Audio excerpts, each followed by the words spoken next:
Racism is a blight on humanity. I think we can all agree to that. What some may not agree with is this, that the greatest hope for overcoming racism is the Church of Jesus Christ. Maybe you've heard that 10 a.m. on Sunday morning is the most segregated hour in America. That is not true. I don't know that it has ever been true. It is true, this is true, that the church has not always done a good job at inclusion, particularly in our own nation, in part of our history. However, let's not have a short historical view. If you go back to the beginnings of the church in the Roman world, the Church of Jesus Christ was the only organization that bridged the gap between male and female, rich, poor, slave-free, Jew, and Gentile. And it is still so today. Across the world, there's more diversity in the Church of Jesus Christ than anywhere else. And I want to tell you why.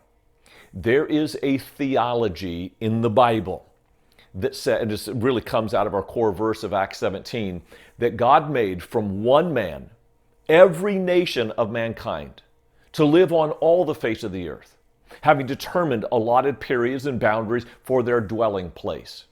This idea, straight from the Bible, that there was one Adam, and then of course one family, Noah, and all of the tongues and tribes of the earth came from that family.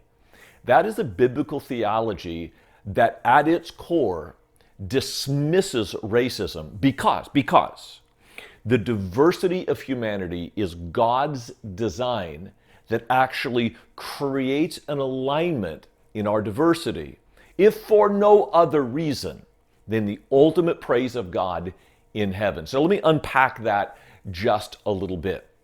If you go back to one of the earliest promises in the Bible, that through Abraham's seed, all the nations of the earth will be blessed. There were two ways that has been interpreted across Jewish history and Christian history following. One is that Abraham, the blessing resides in Abraham, and for someone to receive the blessing of Abraham, they must come into Abraham, be like Abraham. If you're not like us, we don't like you. The other way of interpreting it, this is Jesus' strand, even though it was the minority, the other way of interpreting it was that the seed of Abraham would go out to the world. And the way the world gets the blessing of Abraham is by being an inside out, not an outside in religion. It's the missionary religion. And in the Old Testament, that was really a thinner band. Think about Jonah, who was called by God to go to the Ninevites. Where did he go? Joppa. And he went the exact opposite direction because he didn't want to let those people be part of our people. But the story of Christianity is just the opposite. Even though there are Christians who will still be an outside-in kind of religion. You have to be part of us to become one of us, and then we will like you. Most of Christianity has been missionary-oriented, outward-oriented. We're inside out, inside out. We have this promise of God, and we're going to take it to the world.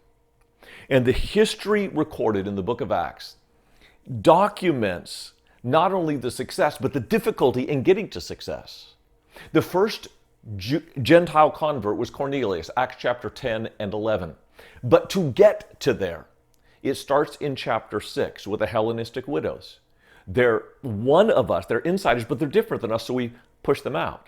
And the apostle said, no. We are going to include those who are different than us.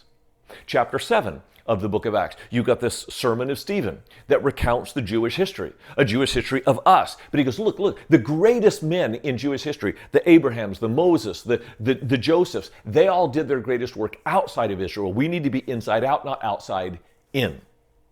You get to chapter 8. Philip goes to the Samaritans. They're outsiders. It's missionary. And then Philip also goes to the Ethiopian eunuch on the road. In chapter 9, you get the conversion of the apostle Paul. Saul turned to Paul, and he was called to be the apostle to the Gentiles. It's inside out, not outside in. And then in chapter 10, Peter, who ultimately baptizes Cornelius, has this great vision of God, and God wrestled him to the ground, saying, you stop calling unclean what I have called clean. Bottom line, If Christians are racist, then they are betraying the very heart of the movement, which is inside out, not outside in. And I'll tell you why this matters so much. Because when we get to heaven, Revelation chapter 7, there will be a choir from every tongue and tribe and nation.